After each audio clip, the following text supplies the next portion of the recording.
Alhamdulillah Rabbil Alamin. Wassalatu wassalamu ala rasulih karim. Amma ba'd.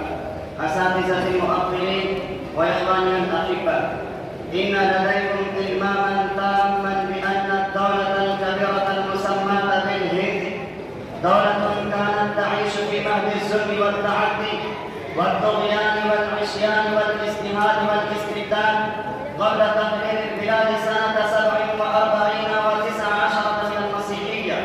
وكانت البلاد كلها انقادة لأمراء الإنجليزيين المستبدين الراشدين السالمين الديوسيين الذين دخلوا هذه الدولة تاجرين ولكنهم صاروا نائمين سارقين مغيرين نهبوا وأماروا صباحا ومساء ليلا ونهارا وجعلوا سكانها خداما منتصرين لأمرهم ومستمعين إلى بسط الأيدي السائلة إليهم وقلصوا على كل ما كانت الدولة من نفس ونفيس من الخزائن المكنونة والعمارات القديمة الجذابة والمواهب الإنسانية حتى قالوا نحن أرباب هذه الدولة لا يعيش فيها إلا من أجيزه ولا يقيم فيها إلا من أحبه فهوى قلب من هوى إليه من سكان البلاد الظالمين وهوى قلب من هوى إليه ولكن العلماء الخيار والشخصيات العباقر والحكام العادلين من المسلمين ولا سيما حاكم مجالس هذه الدولة وحاكم ميسور الأسد القريب على الإنتيف والشاه عبد العزيز الدهلوي والمجاهد الكبير السيد أنور الشهيد والسيد إسماعيل الشهيد والسيد عبد الحي البرهانوي ردوا على هؤلاء التراث ردا شديدا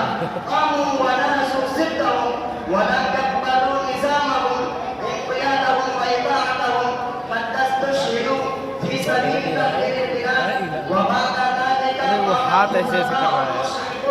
ولا سيما مولانا أبو الكلام آزاد ومولانا حفظ الرحمن بمسؤولية إخراج الغرب من الشرق